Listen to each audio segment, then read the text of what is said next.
So my name is Kareemah Hanifa, and what does it mean to be me? So being Kareemah Hanifa is very empowering, right? Because of my lived experience. And so the perfect formula for success is definitely education and lived experience. However, sometimes being Kareemah Hanifa can be very overwhelming. I would say because of obligations and responsibilities. So college for me in particularly is very important because I went to prison when I was very young. And so I think at some point I may have lost focus as far as education is concerned. Later on, as I began to work on my GED and actually obtain it while I was incarcerated, I began to just look at life differently and realize like the barriers that would be in place once I was released from prison, and how education could increase the chances of me having the employment that I wanted or that I needed in order to be stable in life. And so because academia changed my life, after I was enrolled in college and I understood like just the components, right, of like critical thinking and just basically, processing things, then I realized that it was very, very important. Because there are a lot of people, especially like in the year of 2021, who like have limitations when it comes to employment, but education actually can like add credentials.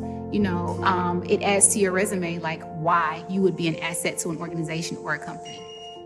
My experience for applying for college, once I was on the outside, I was already enrolled with the Shalon Project through Life University. And so upon completing my associate's degree, I had to re-enroll in order to start on my bachelor's. And so even though I had completed all the necessary credits to graduate with my associates in psychology, because it was like the pandemic going on, I just continued to take classes that I could use for my bachelor's in psychology. And so once I was actually able to walk across that stage, I began to get many, many emails saying, hey, we need you to fill out your application. And so as I began putting in my personal information, there was the box that said, have you ever been convicted of a felon?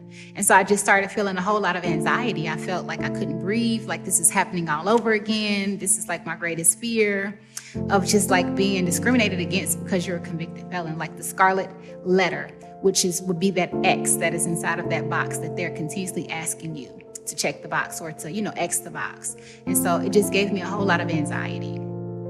And I was unsure what to do. Like I almost felt discouraged. I didn't want to finish the application. And weird enough, I couldn't pass that portion of the application because I was doing it digitally. And also, I'm a work study student with Life University, and that box came up again.